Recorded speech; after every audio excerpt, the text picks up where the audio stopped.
موت آنکھوں کے سامنے ہو تو بزدل سے بزدل آدمی کے دل میں بھی تھوڑا بہت حوصلہ پیدا ہو جاتا ہے، اور میں تو بہت عرصہ سے موت سے پنجہ آزمائی کر رہا تھا۔ اب میں موت سے نہیں ڈرتا تھا، اور ویسے بھی میں نے یہ اصول اپنا رکھا تھا کہ خود زندہ رہنا ہے تو اپنے دشمنوں کو ختم کر دو۔ میں اپنی جگہ کھڑے کھڑے طاقتور سپرنگ کی طرح اچھلا، اور اس سے پہلے کہ وہ شخص گولی چلاتا، میں ہوا میں اڑتا ہوا اس شخص کے اوپر گرا اور اسے ساتھ لیتا ہوا زمین پر ڈھیر ہو گیا۔ ریوالور اس شخص کے ہاتھ سے نکل کر دور جا گیا۔ اس شخص نے سنبھلتے ہی ریوالور کی طرف چھلانگ لگائی۔ شاید وہ ریوالور ہی کو اپنی زندگی کی ضمانت سمجھتا تھا، لیکن میں نے اسے ریوالور تک پہنچنے کا موقع نہیں دیا۔ میرے پیر کی ٹھوکر کچھ اس زور سے اس کے سر پر لگی کہ وہ بلبلاتا ہوا دور جا گرا۔ اس نے دونوں ہاتھوں سے اپنے سر کو تھام لیا تھا۔ میں نے دوسری ٹھوکر رسید کر دی۔ یہ ٹھوکر اس کی پسلیوں پر لگی۔ وہ پیچھے الٹ گیا۔ میں نے لپک کر ریوالور اٹھا لیا اور گلی میں دوڑ لگا دی۔ میرے پاس اتنا وقت نہیں تھا کہ اس پر ہاتھوں پیروں کی پریکٹس کرتا رہتا،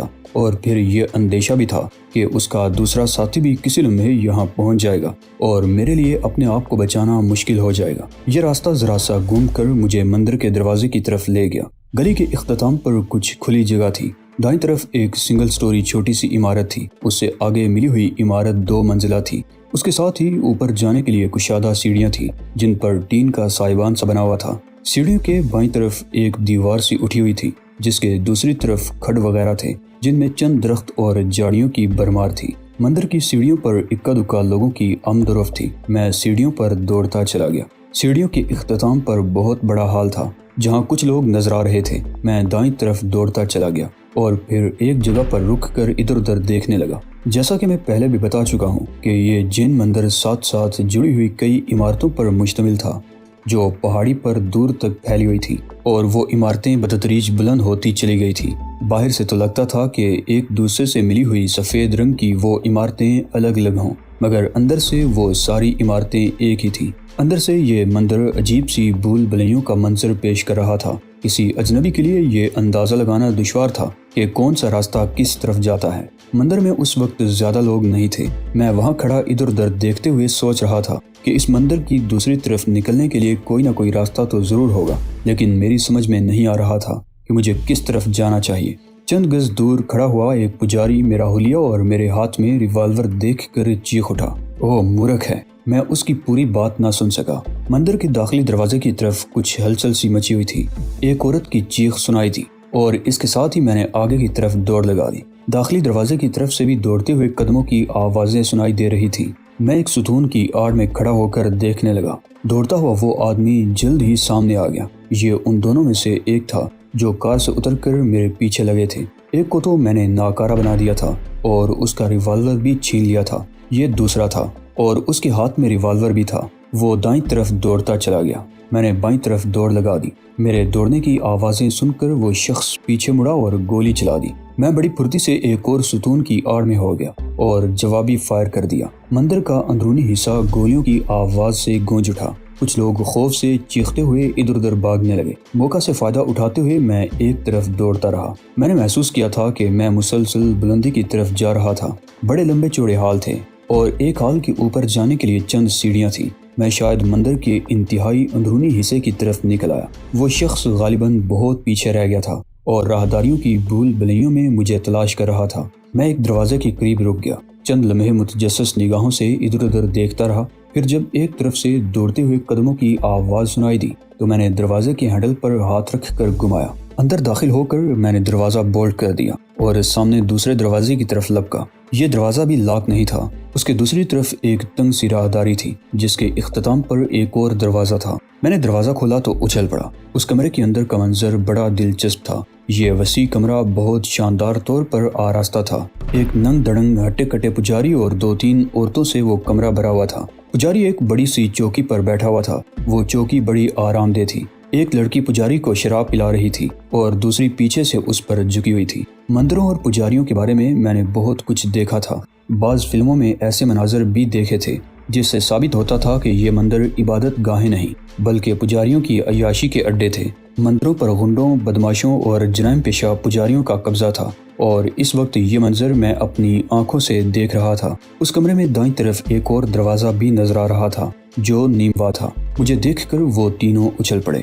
لڑکیاں چیختی ہوئی ایک طرف ہٹ گئی تھی اور ایک تخت پر پڑے ہوئے کپڑے اٹھا کر اپنی برہنگی چھپانے کی کوشش کرنے لگی۔ کپڑے وہیں پھینک دو اور اس طرف ہٹ کر کھڑی ہو جاؤ۔ میں نے ان لڑکیوں کی طرف دیکھتے ہوئے ریوالور سے اشارہ کیا۔ تمہارے ان خوبصورت جسموں کو کوئی اور دیکھ لے گا تو ان پر داغ نہیں لگ جائے گا۔ وہ دونوں کپڑے وہیں پھینک کر ایک طرف کھڑی ہو گئی۔ کون ہو تم مورخ؟ پجاری نے سرخ آنکھوں سے میری طرف دیکھا۔ اس کا لہجہ حیرت انگیز طور پر پرسکون تھا۔ تم یہاں تک آ ہی گئے ہو تو واپس نہیں جا سکو گے۔ میری بات غور سے سنو پنڈت بانکے لال، میں نے اسے ریوالور کی زد پر لیتے ہوئے کہا۔ مجھے اس سے کوئی غرض نہیں کہ دھرم کے نام پر تم یہاں کیا کر رہے ہو۔ میں اتفاق سے اس طرف آ گیا ہوں۔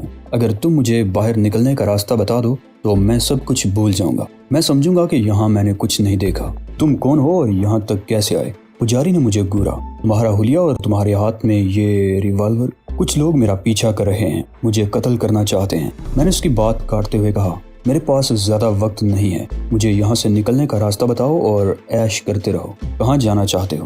اس نے پوچھا۔ اس مندر سے باہر، کسی اور کی نظروں میں آئے بغیر، میں نے جواب دیا۔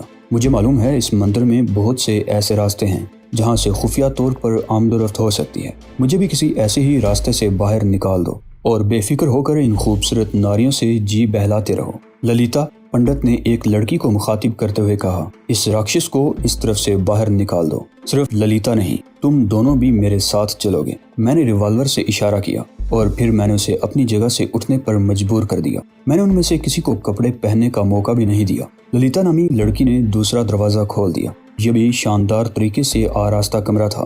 اس کے دوسری طرف بھی دروازہ تھا۔ ہم آگے پیچھے اس دروازے میں داخل ہو گئے۔ سب سے آگے للیتا تھی، اس کے پیچھے پجاری، اس کے پیچھے دوسری لڑکی اور آخر میں میں تھا۔ وہ ایک تنگ سی راہداری تھی جو مسلسل نشیب کی طرف چلی گئی تھی۔ لگتا تھا جیسے ہم زمین کی تہہ میں اتر رہے ہوں۔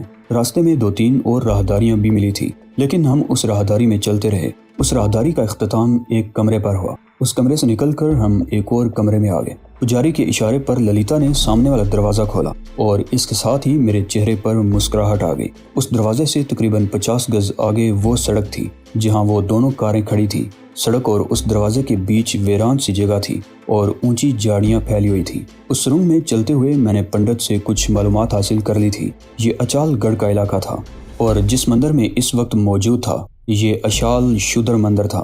اب آپ جائیے مہاراج اور ان لوڈیوں کے ساتھ عیش کیجیے۔ بس یوں سمجھیے کہ میں نے کچھ نہیں دیکھا، لیکن میں کہتے کہتے رک گیا۔ لیکن کیا مورخ؟ پنڈت نے الجھی ہوئی نظروں سے میری طرف دیکھا۔ مجھے تلاش کرنے والے بدماش اگر تم تک پہنچ جائیں تو تم انہیں میرے بارے میں کچھ نہیں بتاؤ گے۔ اگر تم نے دشمنی کا راستہ اختیار کرنے کی کوشش کی تو مجھ سے بڑا دشمن کوئی نہیں ہوگا۔ لیکن میرا خیال ہے تم سمجھدار ہو، راز کو راز رکھنا جانتے ہو۔ ویسے یہ جگہ مجھے پسند آ گئی ہے، ضرورت پڑی تو یہاں پھر آؤں گا۔ تم شریف آدمی لگتے ہو، وہ میری طرف دیکھتے ہوئے بولا۔ ویسے تم نے بتایا نہیں کہ تمہارا پیچھا کون لوگ کر رہے ہیں؟ کون تمہاری ہتیا کرنا چاہتا ہے؟ کہیں ایسا تو نہیں کہ تم نے کوئی بہت بڑا اپرادھ کیا ہو اور پولیس تمہارا پیچھا کر رہی ہو؟ نہیں، میں نے نفی میں سر ہلایا۔ میرے پیچھے پولیس نہیں، ناگراج کے آدمی لگے ہوئے ہیں۔ ویسے اگر تم چاہو تو میرے جانے کے بعد ناگراج کو اطلاع دے سکتے ہو کہ میں اس کے آدمیوں کو چکمہ دے کر مندر سے فرار ہو گیا ہوں۔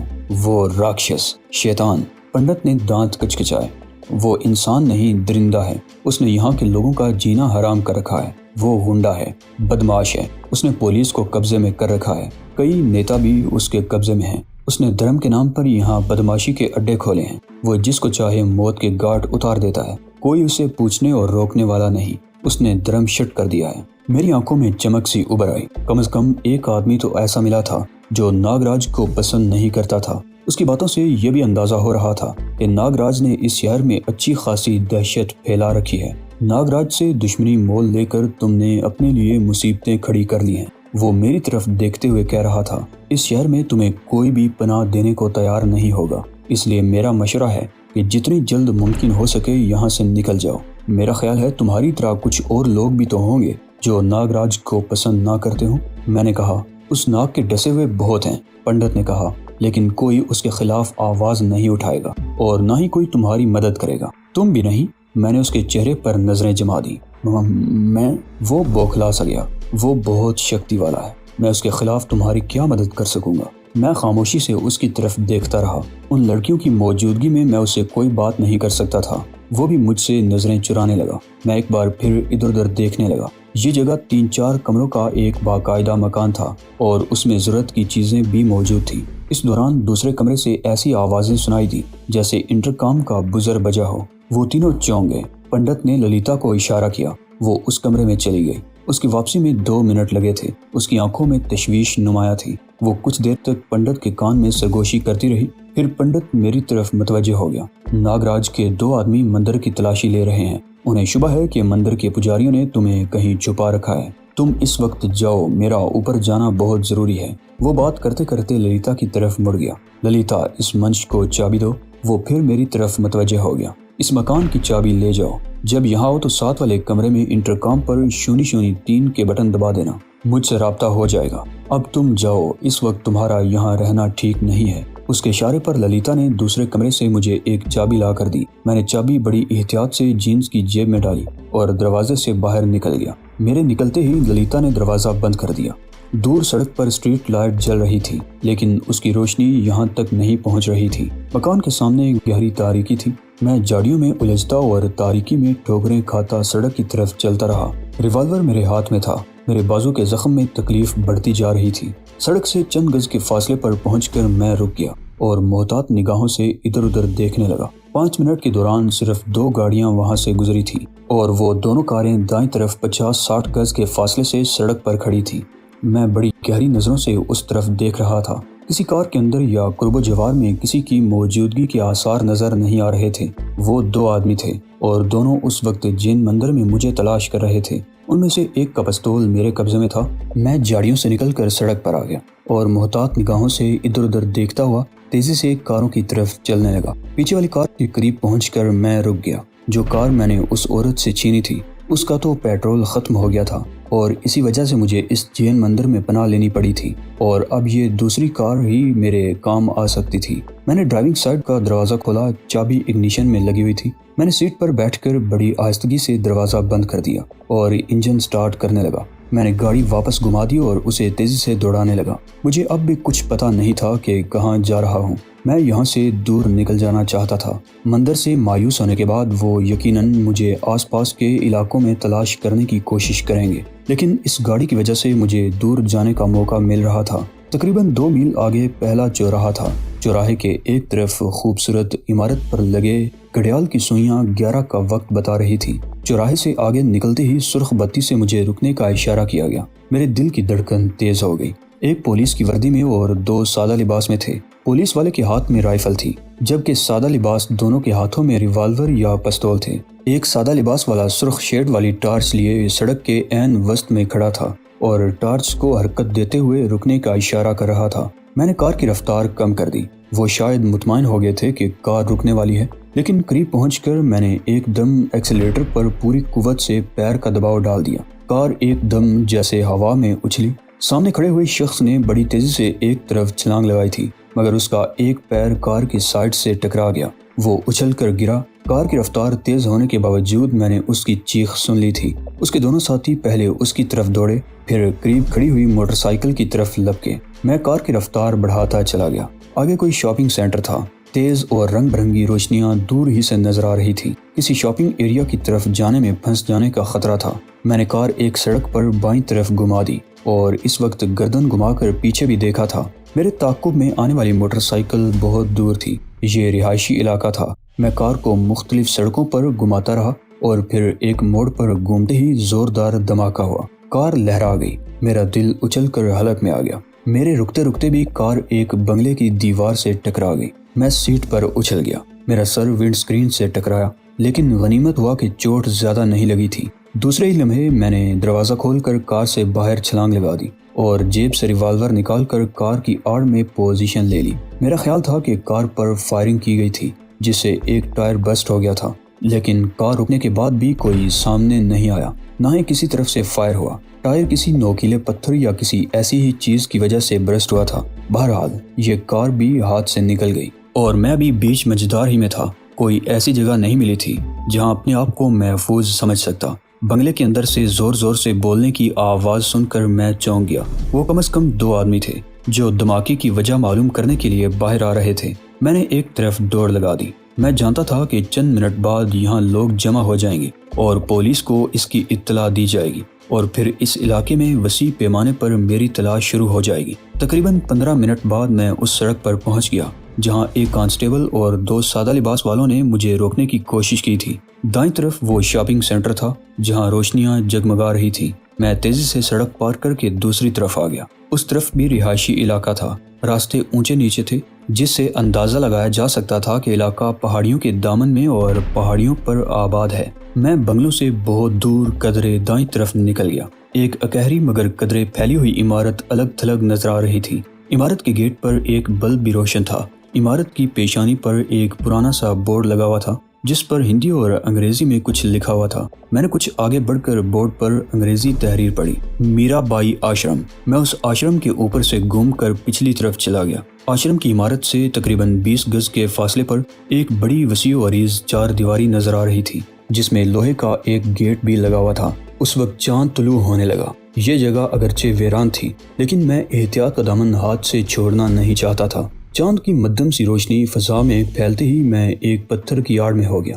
اس وقت آدھی رات ہو چکی تھی۔ مختلف سمتوں میں اگرچہ روشنیاں نظر آ رہی تھی مگر یہاں ہو کا عالم طاری تھا، گمبھیر سناٹا تھا۔ چند منٹ بعد میں پتھر کی آڑ سے نکل کر 4 دیواری کی طرف دیکھتا رہا۔ اس کے اندر کوئی عمارت دکھائی نہیں دے رہی تھی۔ 4 دیواری جگہ جگہ سے ٹوٹی ہوئی نظر آ رہی تھی۔ چند منٹ بعد میں پتھر کی آڑ سے نکل کر 4 دیواری کے قریب پہنچ گیا اور اندر جھانکنے لگا۔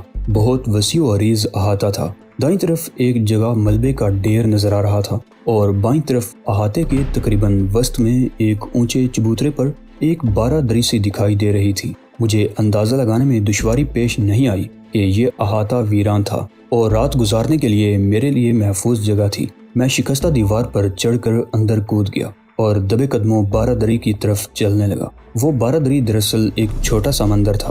ایک طرف تقریباً 3 فٹ اونچے چبوترے پر کسی دیوی کی پتھر کی مورتی رکھی ہوئی تھی۔ چاند کی مدھم سی روشنی میں اندازہ لگایا جا سکتا تھا کہ وہ مورتی بہت خوبصورت رہی ہوگی لیکن جگہ جگہ سے ٹوٹ پھوٹ چکی تھی۔ دیوی آلتی پالتی مارے بیٹھی تھی اور اس کی گود میں چند سوکھے ہوئے پھول پڑے ہوئے تھے جو نہ جانے کب یہاں ڈالے گئے ہوں گے۔ بارہ دری کی چھت پر 3 رسیاں لٹکی ہوئی تھیں۔ ان کے ساتھ کسی وقت پیتل کی گھنٹیاں بندھی ہوں گی لیکن اب صرف رسیاں رہ گئی تھیں۔ میرے لیے یہ اندازہ لگانا دشوار نہیں تھا کہ یہ احاطہ اور یہ چھوٹا سمندر عرصہ سے ویران پڑا تھا اور یہ جگہ میرے لیے محفوظ تھی۔ مورتی کے پیچھے چبوترے پر اتنی جگہ تھی کہ میں آرام سے لیٹ سکتا۔ پہلے تو میں مورتی کی پشت سے ٹیک لگائے بیٹھا رہا، پھر گرد آلود فرش پر لیٹ گیا۔ یہ علاقہ سطح سمندر سے 4000 فٹ کی بلندی پر تھا۔ شہر میں بھی سبزے اور درختوں کی بہتات تھی اور اس اطراف کی پہاڑیاں بھی درختوں سے لدی ہوئی تھی۔ سبزے کی وجہ سے موسم میں اچھی خاصی خنکی آ گئی تھی۔ شام سے اب تک بھاگ دوڑ میں کچھ پتہ نہیں چلا تھا لیکن اب موسم اثر انداز ہو رہا تھا اور بازو کی تکلیف بھی بڑھتی جا رہی تھی۔ زخم میں ٹھیسیں اٹھ رہی تھی۔ وقت گزرنے کے ساتھ ساتھ تکلیف ناقابل برداشت ہوتی جا رہی تھی۔ میں نے سختی سے دانت بینچ رکھے تھے۔ شام سے اب تک میں کئی بار موت سے متصادم ہوا تھا۔ کئی بار میں نے موت کو غچا دیا تھا لیکن زخم کی تکلیف مجھے نڈال کیے دے رہی تھی۔ ہمت جواب دینے لگی تھی، حوصلہ ساتھ چھوڑنے لگا اور میں زندگی میں پہلی بار اپنے آپ کو بے بس محسوس کرنے لگا تھا۔ رات کے پچھلے پہر سردی میں کچھ اور اضافہ ہو گیا۔ سردی میں بازو کا زخم کچھ اور تکلیف دہ ہو گیا۔ میرے پاس کوئی ایسی چیز نہیں تھی جس سے میں زخم کو لپیٹ کر ہوا لگنے سے بچا لیتا۔ کھلی جگہ پر ہوا بھی کچھ تیز تھی اور اس ہوا سے بچنے کے لیے بھی کوئی جگہ نظر نہیں آ رہی تھی۔ میں مورتی والے چبوترے سے ٹیک لگائے بیٹھا سردی سے کانپتا رہا اور اس وقت کو کوسنے لگا جب قصور میں شجاع کے گھر سے میری بربادی کی ابتدا ہوئی تھی اور میری زندگی میں دراڑیں پڑنا شروع ہوئی تھی۔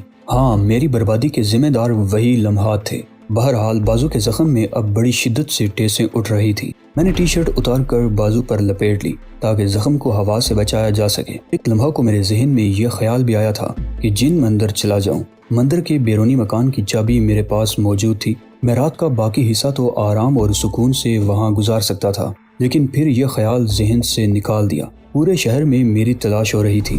میں ان لوگوں سے بچ کر زیادہ دور نہیں جا سکوں گا۔ میرے لیے یہی جگہ محفوظ تھی۔ میرا جسم پھوڑے کی طرح دکھ رہا تھا۔ میں چبوترے سے ٹیک لگائے سمٹا ہوا بیٹھا رہا۔ چاند اپنا سفر طے کرتا ہوا پہاڑیوں کی طرف جھک رہا تھا اور میں حساب لگانے کی کوشش کر رہا تھا کہ دن طلوع ہونے میں کتنا وقت باقی رہ گیا ہے۔